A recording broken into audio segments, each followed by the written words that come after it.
Bonjour à toutes et à tous, j'espère que vous allez bien. Aujourd'hui, nouvelle idée lecture spéciale bande dessinée avec une BD que j'ai vraiment surkiffé, qui m'a marqué, qui m'a traumatisé d'ailleurs. Je l'ai lu quand j'étais ado. Ça s'appelle Alinoé. Alors attendez, parce qu'il y a des reflets. C'est de Rosinski et Van Ham. Et du coup, perso, ça fait partie de la série des Torgal. Pour ceux qui connaissent pas les Torgal, c'est une série de bandes dessinées qui traite de la culture viking, tout ce qui est voilà, les mythes vikings, nordiques. Franchement, c'est vraiment, vraiment terrible. Je vous le conseille réellement. Torgal, faut savoir que Aninoé, cette bande dessinée, elle est quand même assez flippante, vraiment. C'est le combien, le huitième, c'est la huitième. Et je vais vous montrer deux, trois petits extraits. Alors vous voyez, il y a des runes. Bon, là c'est la version originale, hein. C'est celle qui a été éditée il y a pas mal de temps. Voilà, c'est sorti chez Le Lombard. Et je voulais vous montrer Alinoé. Alors attendez, Alinoé, il est où? Voilà, il est là. En gros, l'histoire, c'est simple. Torgal, il va devoir quitter son île. Il est avec sa femme, Aaricia, et son fils Jolan. Et il va devoir quitter son île pour faire une mission. Et en gros, Jolan, il s'ennuie. Il a un pote, c'est son chien.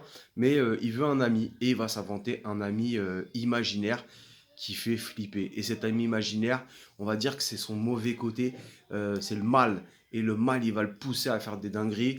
Voilà, il y a des passages quand même assez flippants. Moi, je me souviens le passage de la falaise qui était assez flippant.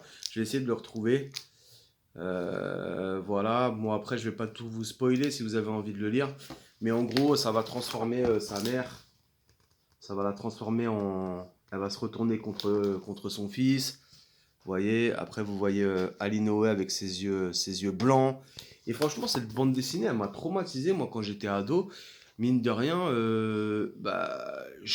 c'est bête, hein, ce que je vais vous dire, c'est bête. Mais je tournais la couverture pour dormir la nuit ou je mettais dans un placard pour pas voir la couverture parce que la couverture me faisait peur. Pourtant, ça n'a rien à voir avec comment dire, l'horreur ou l'épouvante, mais je pense que ça fait partie de cette mythologie nordique, vous savez, avec tout ce qui est voyant, les voyants, tout ce qui est invocation, les runes, la sorcellerie nordique, etc., les chamans, tout ça. Et franchement, c'est super cool. Donc, si vous avez le temps d'aller lire Alinoé et même les autres Torgal, hein, il y en a pas mal. Je sais pas combien on doit être, mais on doit être à franchement une quarantaine au moins.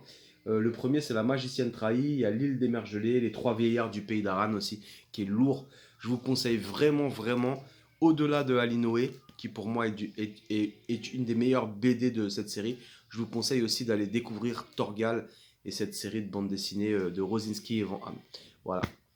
Et je vous dis à bientôt pour une prochaine idée lecture. Je suis en train de terminer en ce moment le livre de Stephen King, Oli.